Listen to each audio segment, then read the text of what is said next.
queridos alunos da Escola Paulo Soares. Hoje, meus alunos da noite do EJA, 8º e 9º período. Eu sou a professora Yara Rosa de Ciências e hoje trouxe para vocês um conteúdo, tá? Para vocês estudarem em casa, que vai servir como revisão para a nossa avaliação. O primeiro conteúdo de hoje é as características gerais dos seres vivos. Então, vamos começar a nossa aula. Aqui já está trazendo nesse slide, né, algumas características de seres vivos presentes no nosso meio ambiente.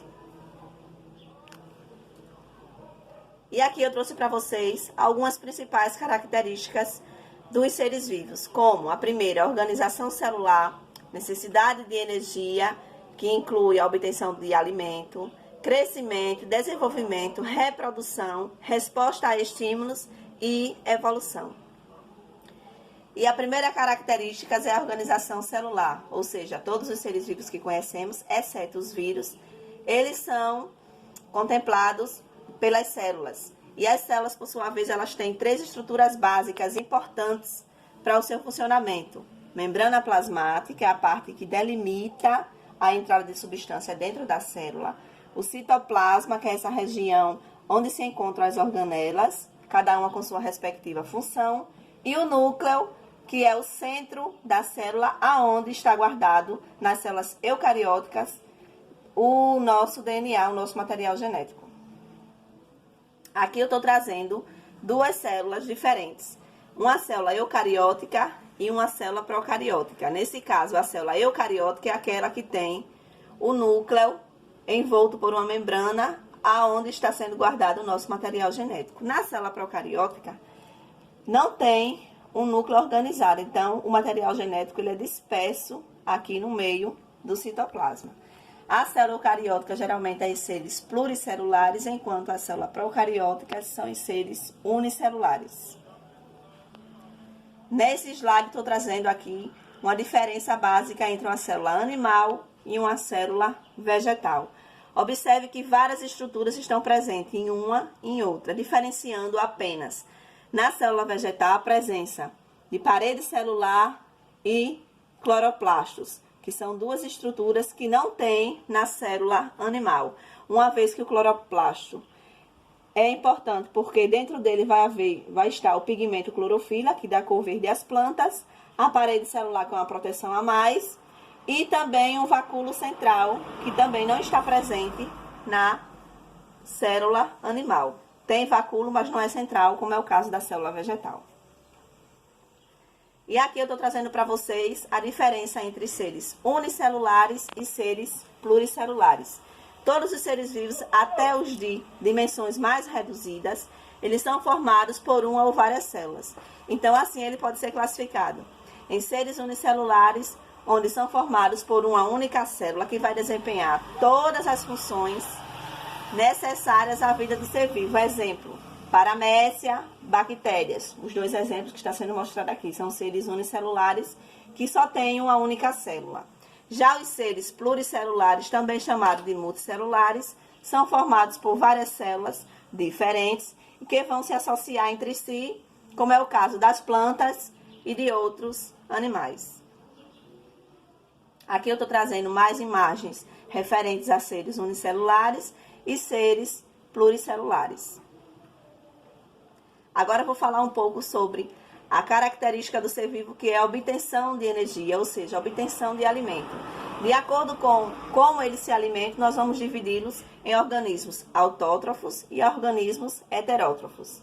Aqueles organismos autótrofos são aqueles que têm a capacidade de produzir o seu próprio alimento, através de um processo que a gente chama de fotossíntese. Isso ocorre em vegetais em geral, incluindo também as algas. Já organismos heterótrofos são aqueles que não conseguem produzir seu próprio alimento e vão obtê-lo a partir do meio em que vivem. E aqui eu trouxe para vocês um exemplo, exemplificando o processo de fotossíntese que ocorre nos seres autótrofos. Essa fotossíntese é um processo que requer luz do sol, que vai se associar com dois gases importantes. O CO2 ele vai ser absorvido do ar, juntamente com a água que vem das plantas. Com a ação da luz do sol, vai formar o O2, que é o oxigênio, o gás que a gente respira, e também a molécula de glicose que vai servir de alimento para a planta, que está aqui na forma molecular, C6H12O6. Os seres heterótrofos, só reforçando, né? Eles são capazes de produzir seu próprio alimento. Conforme o tipo de alimentação, eles vão receber várias denominações. Eles podem ser classificados em herbívoros, carnívoros e onívoros. São os três principais. Os herbívoros são aqueles animais que se alimentam exclusivamente de plantas. Os carnívoros se alimentam exclusivamente de carne de outros animais. E os onívoros são aqueles que se alimentam um pouquinho de tudo. Um pouquinho das plantas, de animais e de outros seres vivos. Aqui está trazendo novamente, né, os seres herbívoros, carnívoros e onívoros. Trazendo aqui exemplos. E agora nós vamos falar de outra característica importante dos seres vivos, que é o processo de reprodução, que pode ser na forma assexuada e sexuada, onde na forma assexuada não há participação de gametas, ou seja, células sexuais. O próprio indivíduo dá origem a outros seres geneticamente idênticos a eles, formando clones. Os descendentes possuem as mesmas características do indivíduo original, recebem cópias de DNA.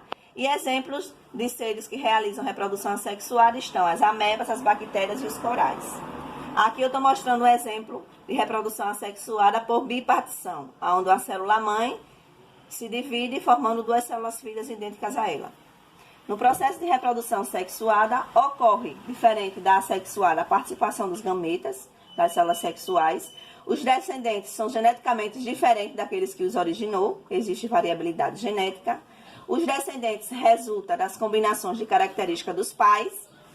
Como eu já falei, maior variabilidade genética. E o exemplo desses seres que realizam reprodução sexuada são os animais e as plantas.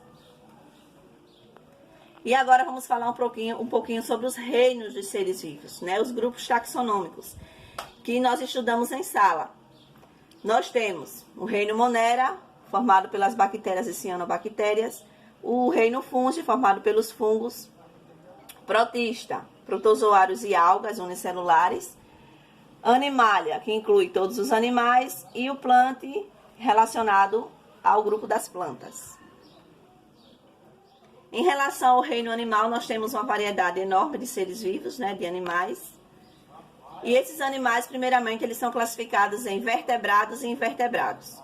Os vertebrados são aqueles animais que apresentam coluna vertebral, apresentam ossos no interior do seu corpo, né, que vai dar forma do seu corpo. Enquanto os seres invertebrados, eles não apresentam coluna vertebral nem ossos. Os vertebrados, reforçando, possuem coluna vertebral, crânio e pele que cobre o corpo, lisa ou com especializações. Os vertebrados são classificados em 5 grupos, que nós vimos em sala: peixes, anfíbios, répteis, aves e mamíferos. Aqui eu tenho a cobra, exemplo de réptil. Tenho pássaros, exemplos de aves, peixes e o leão, exemplos de mamíferos. Em relação aos principais grupos de animais invertebrados, nós podemos destacar 7 aqui principais, que são os poríferos, os espongiários, as esponjas do mar, os selenterados ou quinidários, as águas-vivas, platelmintos, a planária é um exemplo, nematelmintos, os vermes, incluindo a lombriga, anelídeos, nós temos as minhocas como representante, moluscos, nós temos o sururu, nós temos o polvo, artrópodes, insetos em gerais, e equinodermos, representado pelas estrelas do mar. Então, gente, essa foi a nossa aula, tá? Do 8º e 9º período. Características gerais dos seres vivos. Eu espero que vocês dêem uma lidazinha, acessem, façam bons estudos. E aqui eu trouxe para vocês algumas sugestões de atividades para ajudar vocês nesses estudos, tá certo? A primeira sugestão é vocês pesquisar e escrever as principais características de cada grupo que foi estudado, principalmente dos vertebrados e invertebrados. Fazer um quadro comparativo, diferenciando as características gerais dos seres vivos que nós vimos hoje nessa aula. E também é uma opção legal vocês construir um mapa de conceito sobre esse conteúdo, certo? Então, gente, essa aula que eu dei hoje, assim como todas as aulas que estão sendo postadas, vocês podem encontrar acessando esses 2 endereços aqui, tá? No Facebook E também nós temos um link lá no YouTube para vocês fazerem a pesquisa, postarem, estudarem, comentarem lá, certo? Eu espero que vocês façam bons estudos e vocês também possam aderir à nossa campanha #Fiquem em Casa, não parados e sim estudando, porque conteúdo vocês têm aí, certo? Mais uma vez eu quero agradecer a atenção de vocês. Meu muito obrigada e até a próxima aula.